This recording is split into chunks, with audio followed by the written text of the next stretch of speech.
কেন মোদি কেয়ারে আছি, কি করে আমি কতটা এক্সাইটেড আছি। তো মোদি কেয়ার করার পিছনে অনেক কিছু কারণ আছে। প্রথম কারণ ছিল আমার প্রোডাক্ট ভালো লাগা, আর তারপর ছিল আম আদমি থেকে কি করে খাস হওয়া যায় সেটার স্বপ্ন। এটা হচ্ছে আমার মোদি কেয়ারে আসা। তো এখান থেকে যদি বলি নাম আমার অনিতা মতো, বাড়ির দিনহাটা সাহেবগঞ্জ, দিনহাটা থেকে আরো 13 কিলোমিটার ভেতরে। মোদি কেয়ারে 6-7 বছর থেকে কাজ করছি, একদম অন্তরাত্মা থেকে মোদি কেয়ার ব্লাডে মিশে গেছে বলতে পারেন। কারণ মোদি কেয়ারটাকে ভালোবাসি, মোদি কেয়ারের প্রোডাক্ট ভালোবাসি, মোদি কেয়ারের সব সিস্টেমকে ভালোবাসি। তাই মোদি কেয়ারের সঙ্গে 6-7 বছর থেকে আছি। অ্যাচিভ করার মধ্যে এখান থেকে একটা 13 লাখ টাকার গাড়ি অ্যাচিভ করেছি। মান্থলি 1 লাখ টাকার উপরে ইনকাম, আমার 1,33,000 টাকা আমার হাইয়েস্ট ইনকামে আমি পৌঁছেছি। নিজে পৌঁছেছি এটা বড় ব্যাপার নয়, আমার টিমের মধ্যে থেকে 3-4 জন 4 চাকা অ্যাচিভ করেছে, এটা আমার জন্য বড় খুশির ব্যাপার হয়েছে। আর সব থেকে বড় হচ্ছে এখানে কিছু লেডিজ আছে যারা আমার টিমের মধ্যে যারা আছেন, 49 জন লেডিজ আছেন যারা এখান থেকে স্কুটি অ্যাচিভ করতে পেরেছেন। আমি একজন হাউসওয়াইফ, বাড়ি দিনহাটা সাহেবগঞ্জের মতো একটা বর্ডারে আমার হাজব্যান্ড সার্ভিস করে। আমি মোদি কেয়ার না করলেও ওই হাউসওয়াইফ হয়ে হয়তো আমার নামটা থেকে যেত, কিন্তু আজকে মোদি কেয়ারের বদৌলতে আমাকে অনেকেই চেনে।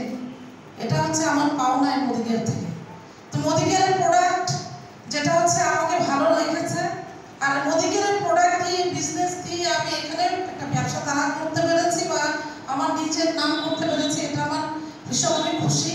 আর রইল প্রোডাক্ট বা প্ল্যানের কথা, প্ল্যান সবসময় ভালো ছিল, কাজ আমার মধ্যে আছে কিনা না সেটা দেখতে হবে। কারণ প্ল্যানে কথা বলে না, প্ল্যানে পয়সা দেয় ঠিকই, প্ল্যানে কাজ করতে হয়, সেটা আমাদেরকে নিজেকেই করতে হয়।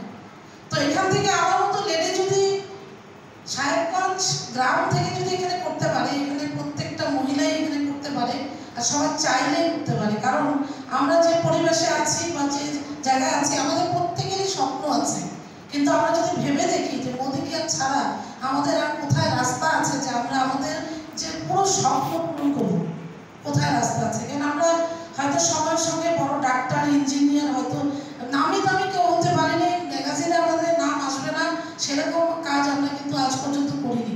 সেটা কিন্তু আমাদের দিয়েছে মোদি কেয়ার একটা প্ল্যাটফর্ম। এই মোদি কেয়ার প্ল্যাটফর্মটা যদি আমরা কাজে না লাগাতে পারি, তার জন্য করতে কি হয়, বেশি কিছু না। আমরা দেখেছি এই ফিল্ডে যারা অ্যাকচুয়ালি বড় লোক হয় তারা কীরকম লোক হয়, যারা হয়তো কোম্পানির মালিক হয় বা যে কোম্পানির প্রোডাক্টগুলো যারা বিক্রি করে, হোলসেলার, বড় বড় ডিলার তারা, বা যারা টিভিতে অ্যাডভার্টাইজ করে। তাহলে এবং ধরে এই যে জায়গাগুলো আছে তাদের মধ্যে কি আমরা যেতে পারবো? অবশ্যই না, সেই জায়গায় আমাদের কেউ নেবে না, বা আমাদের কোম্পানি খোলার মতো সেই জায়গাটা এরকম পয়সা হয়তো আমাদের সাপোর্ট নেই। হয়তো টিভিতে অ্যাডভার্টাইজ করার যদি ইচ্ছেও থাকে, সেই ঈশ্বরের রায়ের মতো আমাদেরকে কেউ ডেকে নিয়ে যাবে না। আমাদের সময়ের মধ্যে যদি আমাদেরকে একটা চান্স দিয়েছে, তো তার জন্য যদি বলতে হয়, তার জন্য করতে হতে হবে। এর জন্য কিছু লোকের কাছে যেতে হবে, কিছু লোক মানবে, কিছু লোক মানবে না। আর এই সংঘর্ষের মধ্যে দিয়ে কিন্তু আজকে 6 বছরে আমি দাঁড়িয়ে গেছি। তো আমি যদি দাঁড়াতে পারি, এখানে প্রত্যেকটা মানুষ দাঁড়াতে পারবে, এটা আমি আশা রেখে আমার কথা আমি এখানে শেষ করছি। Thank you.